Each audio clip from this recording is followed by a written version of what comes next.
सांगली जिल्ह्याला सलग तिसऱ्या दिवशी अवकाळी पावसानं झोडपून काढलंय। खानापूर तालुक्यातल्या अनेक गावात गारांचा खच साचलाय।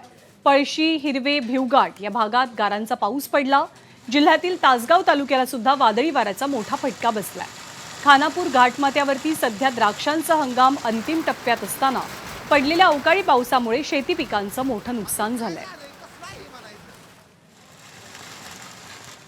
तर हवामान विभागानं वर्तवलेल्या अंदाजानुसार वाशिममध्ये काही ठिकाणी पावसानं हजेरी लावली आहे। रिसोड, मंगरुळपीरमध्ये गहू, हरभरा, कांदा आणि फळबागांची पिकं धोक्यात आली आहेत। हवामान विभागानं येत्या 2 ते 3 दिवसात जिल्ह्यात पाऊस आणि गारपिटीचा इशारा दिल्यामुळे शेतकऱ्यांची चिंता जरा जास्तच वाढली आहे।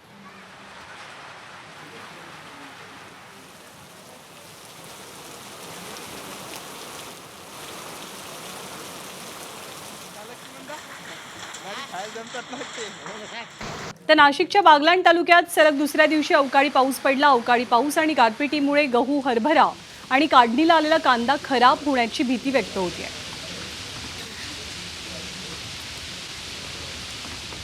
तर जालना शहरातही अवकाळी पावसाची हजेरी आहे। जिल्ह्यातील मोसंबी, आंबा, द्राक्षासह कांदा उत्पादक शेतकरी चिंतेत आहेत। जालना जिल्ह्याला आज हवामान विभागानं ऑरेंज अलर्ट दिलेला। जालना जिल्ह्यात काही ठिकाणी गारांचा पाऊस पडण्याची शक्यता हवामान विभागानं व्यक्त केलेली।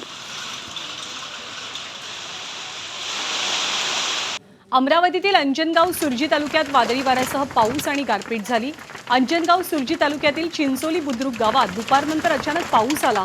या पावसामुळे शेतीचं नुकसान होण्याची शक्यता व्यक्त होते।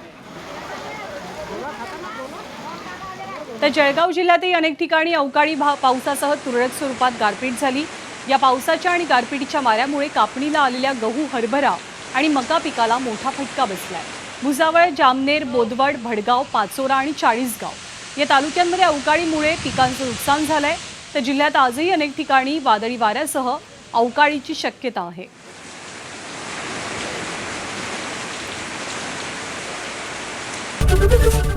एबीपी माझा, उघडा डोळे बघा नीट।